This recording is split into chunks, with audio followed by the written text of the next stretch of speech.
Welcome to Nativity Prep Founders Day. I want to welcome all the students, supporters, board members. My name is Mike Newell. I'm current chair of the Board of Trustees. My other job is I'm the Chief Judge of Family Court. And so actually, you know, the two duties really kind of mesh at times in terms of what I see daily and what the work that we do here. It's an important day for Nativity. We're celebrating the 15th year of the school.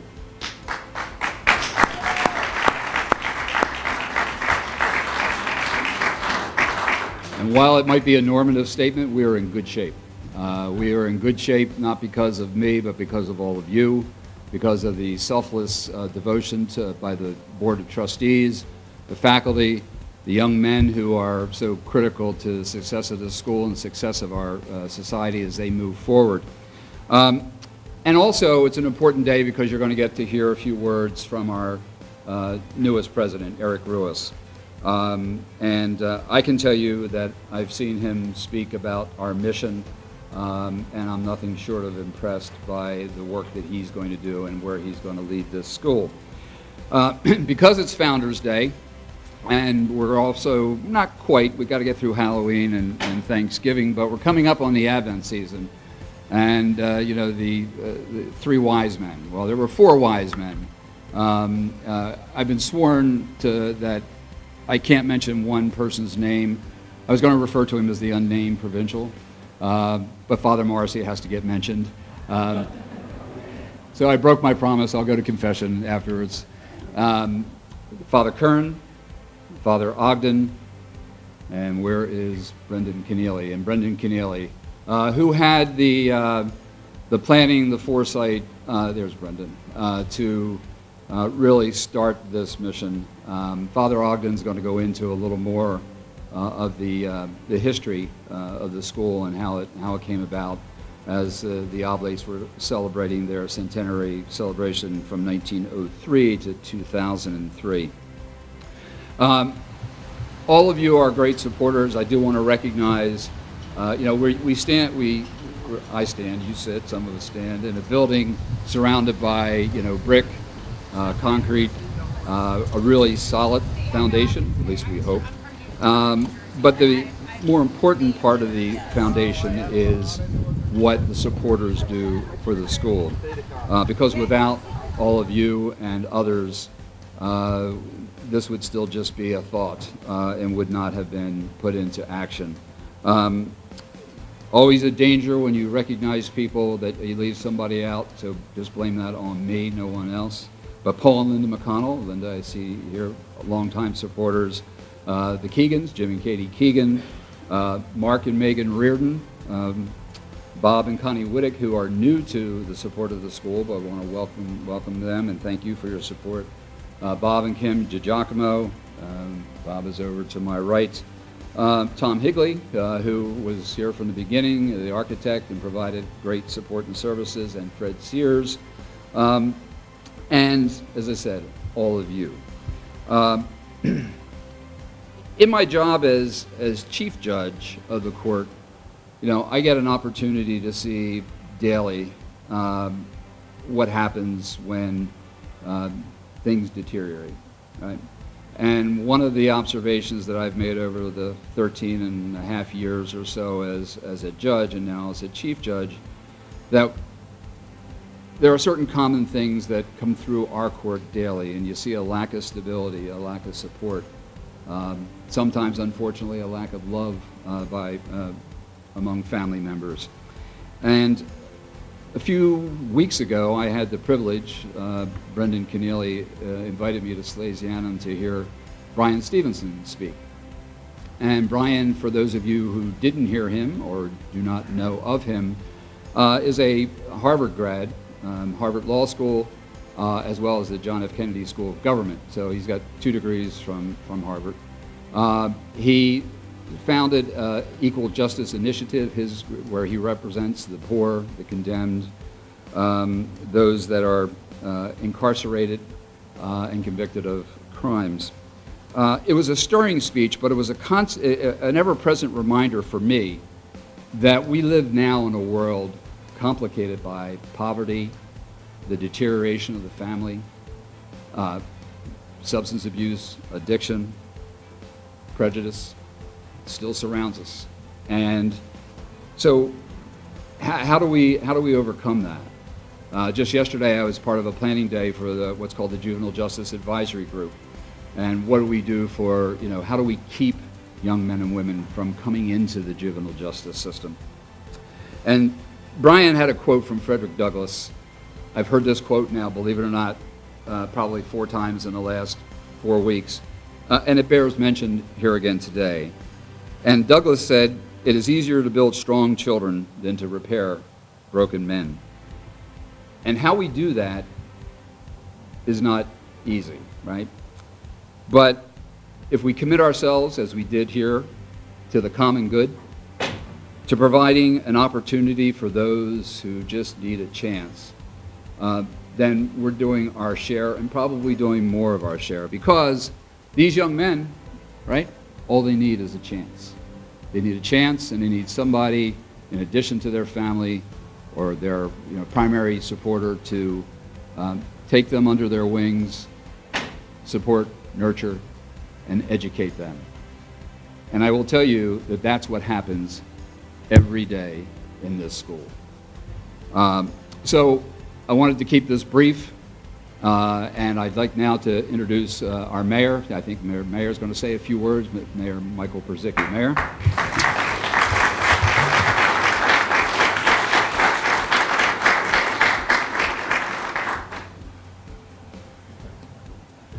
Thank you, Michael. I was just asked to come on up and convey a few thoughts. It's funny. People ask me when they come up and talk to me, I was just kidding about this. They say, "Are you okay?" No, I'm going to live. I'm fine. But I think people understand how difficult this undertaking is to do it right. And there's no magic formula, but I do know that brick by brick we can build a wall. I think that what you're doing here is one of those bricks. I think it's really, really important. We have so much work to do. I don't know if I agree with Frederick Douglass. I know it's easier to start with young kids than it is to fix broken men, but I know that fixing broken men is essential. I know that when 2/3 of our men go to prison, 2/3 in our poor zip codes go to prison, that we cannot just say, let's just worry about the kids, let's forget them. We really have to take care of them, which is a huge challenge, because you got to change a mindset in our entire system, in the Department of Corrections and law enforcement, in the courts. We have to rethink this. But I tell you, as hard as this gets for me at times, when I come to places like this, it just buoys my spirits. I know we can do this, because all you've got to do is be in the company of these young men and feel so good about tomorrow. I look out across this room, it's a who's who of people who get things done in our community, and I feel real good about this. Just keep doing what you're doing, because what you're doing is amazing. And maybe it winds up serving as a model for the way we do so much more. I think we have to rethink everything we're doing in this country. This is not all a Wilmington problem. What's going on across this country sometimes just brings you to your knees. It's just so sad. But I think we can rethink this. And I know we're going to be able to get this right, but it takes people who are people of goodwill, but people also who are smart enough to face reality as we find it, not as they want it. So thank you so much, Michael. I want to tell you a quick story. When I heard that Eric was the new president, right, or however you call it, I just have to tell you that Eric was headmaster at Tatnall, and my son was there. And my son, at fourth or fifth grade, did something stupid, the way all kids do. Now, not you. You guys are not allowed to do things stupid. But I will never forget Eric Ruoss for the way he handled this. It was without getting into all the details and exposing the felonious behavior of my now very successful son. No, I mean, he handled it the way you want someone to handle your child's problems. He's a star. You got a star. And I congratulate all of you. And Eric, thank you for everything you do. Michael, thanks.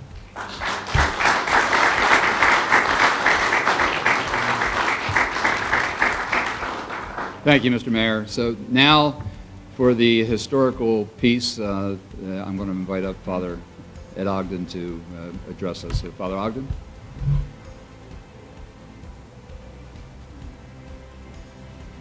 Thank you. When I was teaching at Salesianum, and I remember having a conversation with Father Curran, who was the president, and we were discussing who could be a good principal. And we would give me a bunch of names, and I would say, well, you can't afford that one, and that one's too young, you need somebody with more experience, and so forth and so forth. He had set me up, because at the end of the conversation, his question to me was, well, what about you?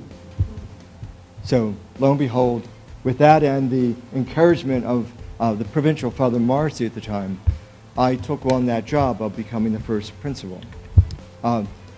My mentor at the time was Brendan Keneally. Brendan had just done a study and was a principal and was very helpful, because I was like, Brendan, I don't even know where to start. So we just started making a list of all the things we need, and we just continued to do that. But there were a couple of things that happened in those early days.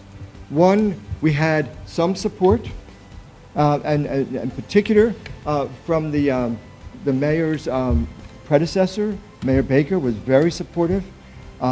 And we also had a great deal of support from all the individuals who came through, especially through Salesianum. We asked for this and we got it. We needed some stuff for the building, we got it. We needed books, we got it. We needed money, we got it. And it just kept coming. And it was so energizing. As the mayor said, it's so energizing to come here. It was very energizing to see the whole community come together to make something happen.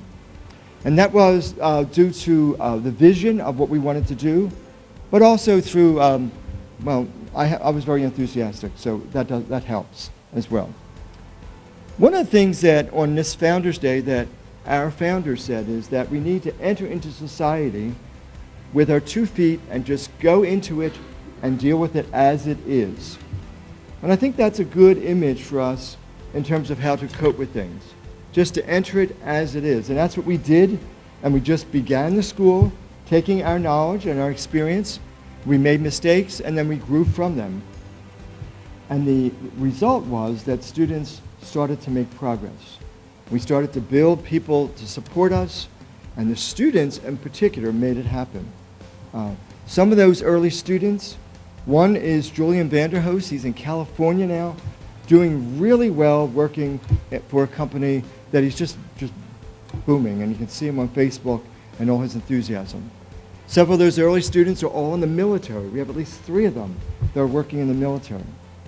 I was just in touch with another student, Alex Johnson, who has started his own business with construction. And he has actually now people working for him. Those kinds of success stories is what makes us excited, and that's kind of what we're hoping for you. They went to school, they went to college, and they made something happen. And Nativity has a chance to do that. But it took time. It took time to connect why we wanted to do it. And as Judge Newell said, we did it because we wanted to see about reaching what Father Brisson, our founder, wanted. He wanted the Oblates to work with people who needed help. And he himself started with working with these young girls in France who needed a safe place to be at the end of the workday. And so that's how Salesianum got started.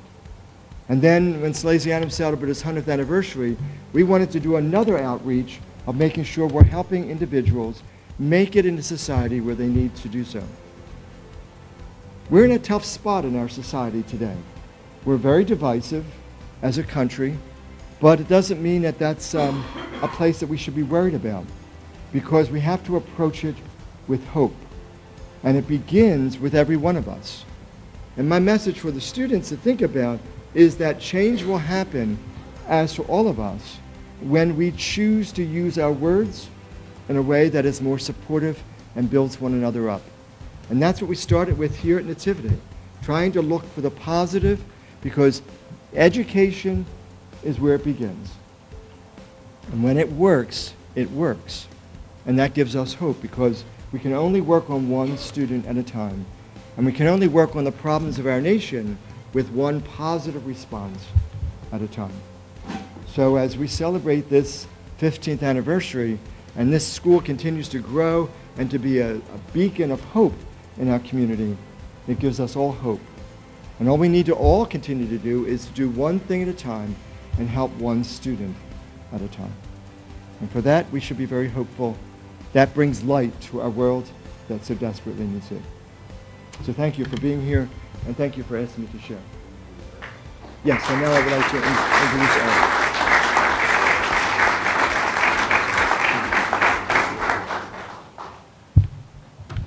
One of the great benefits of this opportunity that I've been given is the time I've had to get to know the Oblates better than I did earlier. I've had a relationship with them for quite a few years, but when they took the proverbial leap of faith and hired a Presbyterian clergyman to head a Catholic school, I was a little concerned about their mental state at the time, but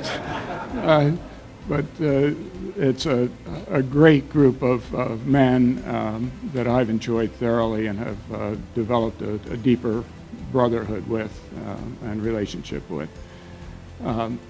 I've been working in independent education for 47 years, 34 of those years as a headmaster of schools. I have to tell you that these last few months have been the most positive and uplifting of my life. At this moment in time, I wouldn't be doing anything else. When Nativity was a dream in Father Curran's eye, and we talked about it, we were friends, and he said, you know, this is a 5 through 8 school. And my question was, what happens after 8? Because the worst thing you can do for children is to hold out hope and then pull it away. You can't do that. And he said, well, they'll come to schools like Tatnall. And I said, well, if that's going to happen, we better start getting some money together right now to support that effort. And we did. And I tried to lay guilt on my brethren at the other independent schools to follow suit. And I think we've all come a long way in that direction in terms of supporting these young men. Because the thing I've realized just in these last few months is really the change in perspective about life and the world that we're asking these guys to develop. They have to learn to look at life differently and to look at the world around them differently in terms of the possibilities that are out there. And that's daunting, if not scary. To just things that I took for granted almost since the day I was born. I don't think there was a day in my life when I didn't assume I was going to college. There wasn't a day in my life, I know, where I wasn't surrounded by books. And both of my parents were musicians, and there was music in the house. I knew how to read music before I knew how to read English, honestly. My mother was a firm believer in learning on the xylophone, where you could put sound and symbol together, which is all letters are, is sound attached to symbols. And music is the same thing. And there's a lot of math, as we know, in music. So you learn about fractions before you learn fractions. It's really interesting. But those were all part of my life and part of many of your lives, if we think back, which a lot of kids today don't have that advantage. What that teaches us as young children is that our life has value. People invest in us. I had the great fortune of spending a lot of my early life on a farm up in Lancaster, Pennsylvania. And my grandpa Ruoss anyway, had 5 brothers. So I had these great uncles around, and I learned early on that I could only irritate one person at a time. Everybody else was around to put their arm around me. I was always lifted up by family and brought along. And it allowed me also to see that not all adults see things in the same way. They can sit around a table and disagree reasonably and come up with reasonable solutions to problems. They don't, and you lose that richness when you're alone.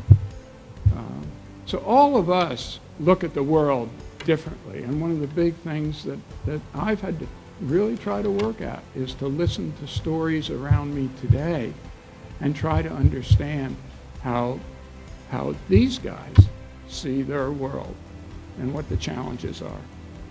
And one of the biggest things, too, is deferring gratification. Education is a long-term investment, you know. The benefits from the effort that these guys are putting in now are 10 years away. 10 years. They're barely, 12, 13 years old. When you think about that, twice their lifetime before it starts to pay off. Those are all the kind of things that, forget math, English, all those kind of things. Those are important, but the important things are how you look at yourself, do you see you have value, and are you willing to defer the benefits of the education that you're getting now? And can you live with that and put it off long enough to pay off? This is a tremendous, I'm having a better time now than I've had the last 20 years of my life, probably. Mike, your child notwithstanding. But and actually, I only had success with children whose parents were good. So it takes good parents to make those things work. But really, this is where I belong right now in terms of my ministry and in terms of my life. It's just a wonderful opportunity for me, and it's a great opportunity for you all. If you're going to make an investment, make good investments, and this is a wonderful investment. I was visiting a foundation yesterday, and then I'll be quiet, because my job here is to make sure you're out of here by 8:30, and I've already gone over by a minute or two. Visiting a foundation up in Greenwich, Connecticut yesterday, and one of the questions they asked me was the level of community support that you're getting, not from the government, but from the greater community in Wilmington. And there was a reason they asked me that, which wasn't just related to Nativity, but things that they're seeing globally. And I said, well, that's one of the challenges we have, is we're having to broaden our base of support within the community and get more people to really invest in this successful enterprise. This works, one child at a time, and that's the way you change lives. As the mayor said earlier, you're not going to turn the city over, overnight. All the problems aren't going to go away. I'm not interested in all the problems. I'm interested in these problems, one child at a time, and how we make their lives richer and better. And you all and everybody has 10 friends, so get your 10 friends to start helping as well.